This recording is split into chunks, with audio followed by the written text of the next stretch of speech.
Imagine a moment where silence doesn't stay quiet anymore, it suddenly turns into full control. 8 long months with no game, no flow, no real action on the court, and then everything changes in just 19 minutes that shook the entire world of basketball. On a warm night in Puerto Rico, Caitlin Clark stepped onto the floor for her first appearance with the USA women's national team, and what followed was not just a debut, it was total takeover. She dropped 17 points, delivered 12 assists, and didn't commit a single turnover. Every move was sharp, every decision clean, she was in complete command of the game. But while one rising star was writing history in silence, another storyline was building heat behind the scenes. A comment from Angel Reese that same week started a chain reaction no one really saw coming.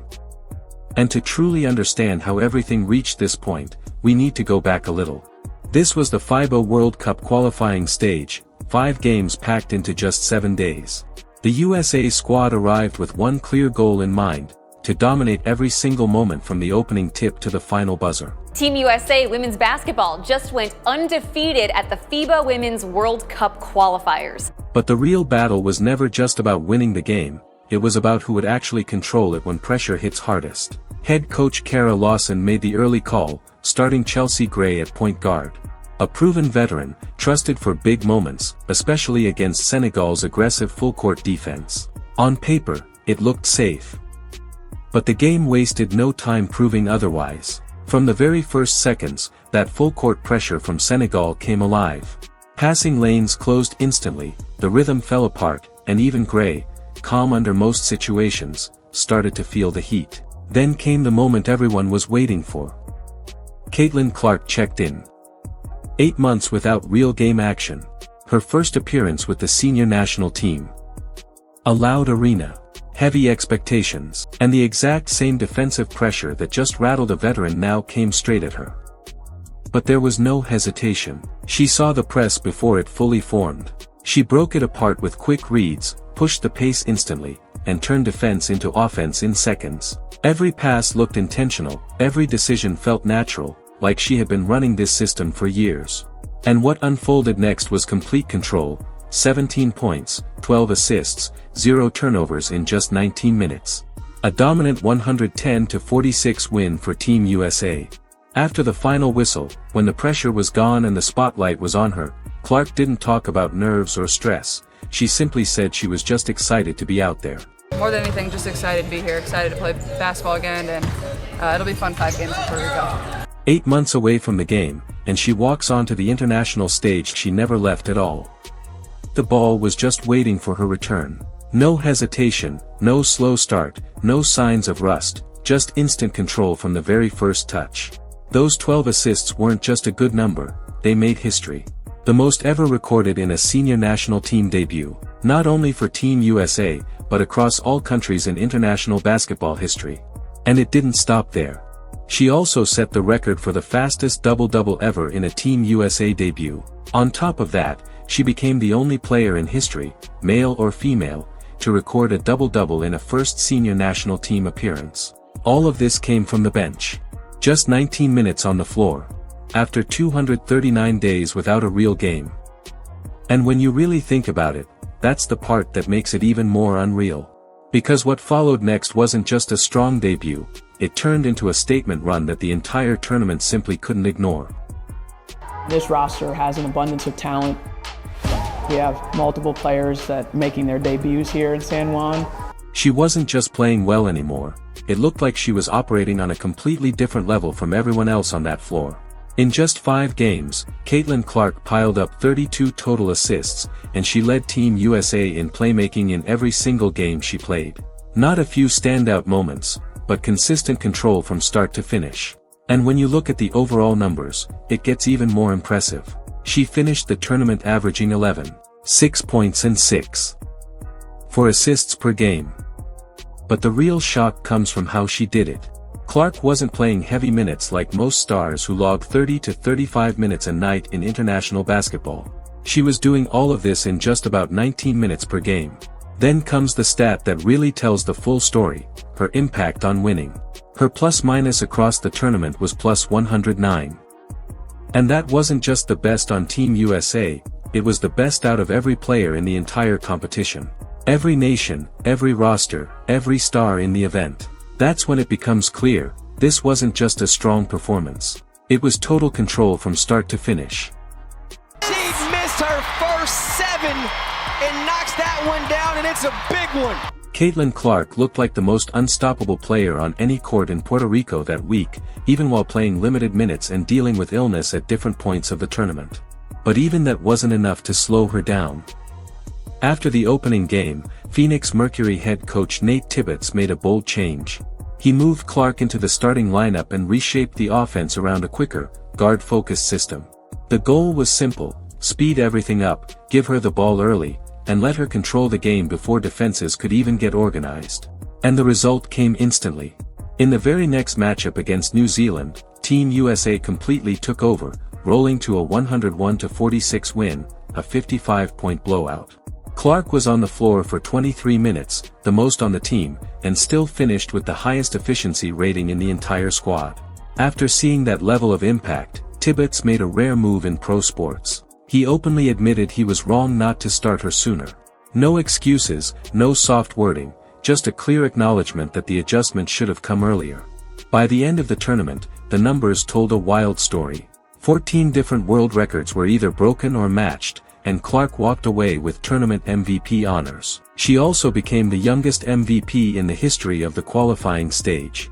But what made it even more unbelievable, she was the first MVP ever to win the award while coming off the bench for most of the tournament. Think about that for a second. The best player in the entire event wasn't even starting most games, yet still outperformed everyone on the floor. And after everything was done, her reaction said it all. No big celebration, no loud moment in the spotlight, she simply showed up for the next game and kept going. And that's the real difference. That's what separates her from everyone else in the conversation. Because for her, the work doesn't stop when the awards arrive. The awards arrive because the work never stops. Stepping away from the hardwood for a moment, what she's building in the business world is just as unreal as what she's doing on the court. At just 24 years old, Caitlin Clark's commercial value already feels like something you see from all-time legends at the end of their careers, not a player still early in her WNBA journey. It starts with Nike, where Clark landed a record-setting endorsement deal. And this isn't just a basic sponsorship. It's the biggest Nike deal ever given to a WNBA player in league history. But what makes it even bigger is the structure behind it, a signature shoe line and revenue sharing, the kind of elite setup usually reserved for global icons like Michael Jordan and LeBron James.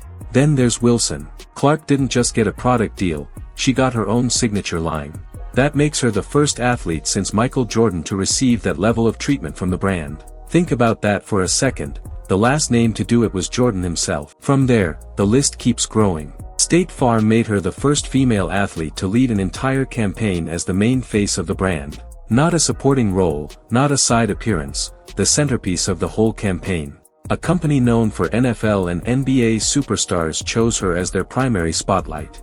Gatorade followed with what's being called a record-level deal for a female athlete, adding even more fuel to her growing commercial empire.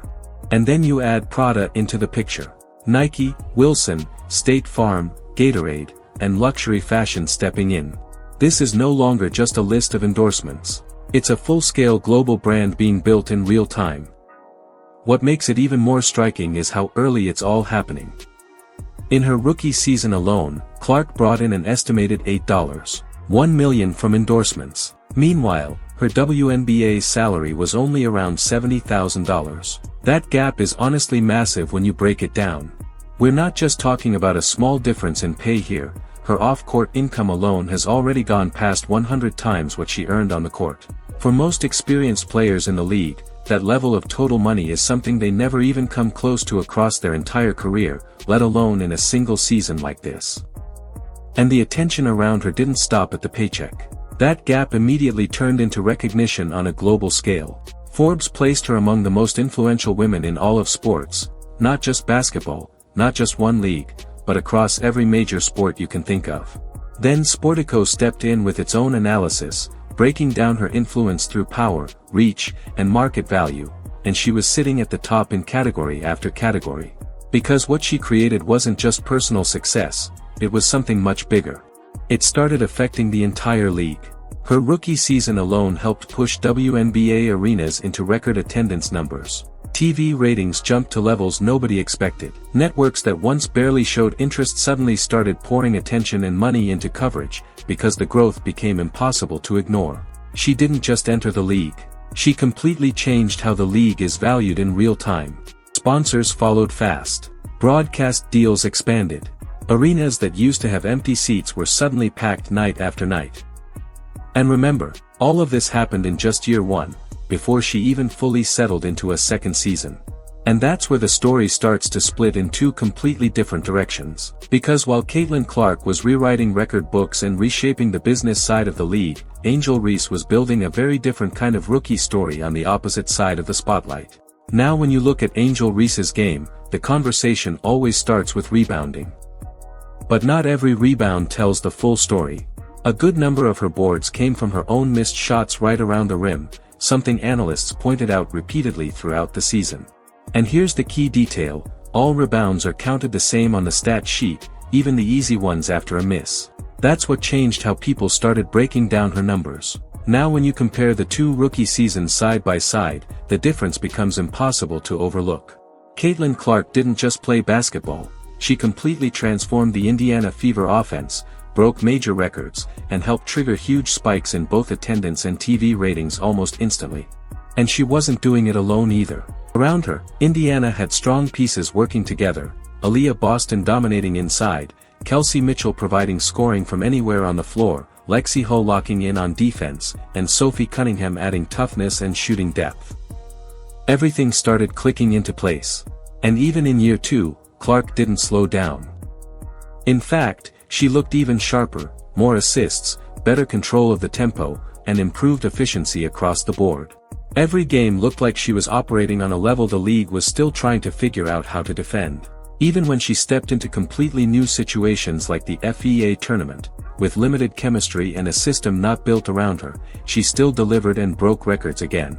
That kind of consistency doesn't come from luck, it comes from elite-level control. And while her on-court rise keeps building, the gap off the court is growing just as fast.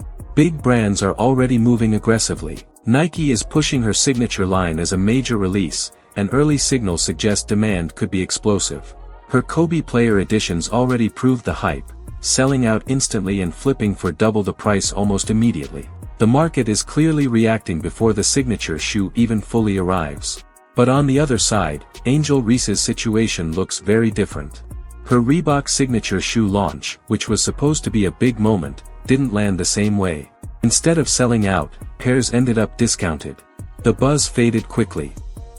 And reports even suggest Reebok has quietly pulled back some of its marketing push, usually a sign that the return isn't meeting expectations. And brands don't make moves like that randomly.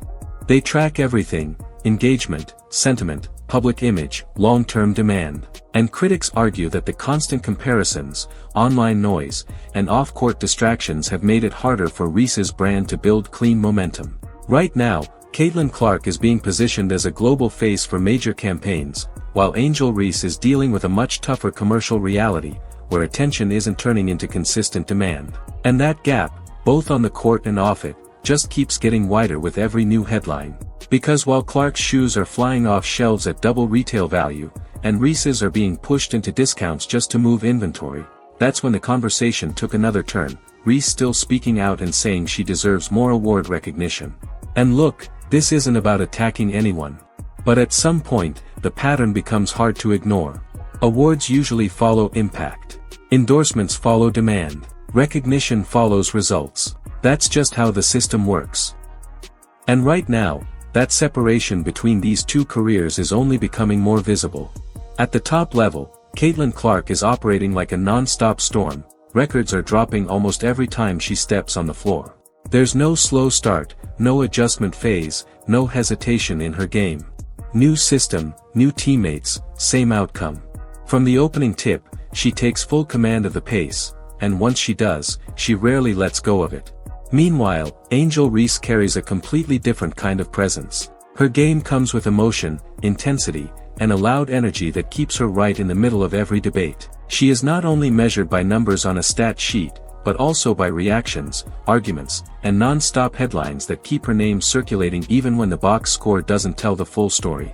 And that's exactly where this conversation stands right now. It's no longer just about basketball alone. It has become a question of validation. Who is actually being rewarded for pure performance, and who is still fighting to turn attention into full recognition? Because as the WNBA stage continues to reset and the new season starts to build pressure, one thing already stands out clearly. Indiana isn't just putting together a roster, they're building real momentum around a player who seems to raise the entire ceiling of the franchise every single time she steps on the court. Ultimately, that's what separates everything. Not the noise, not the narratives, but what actually happens when the game is on the line.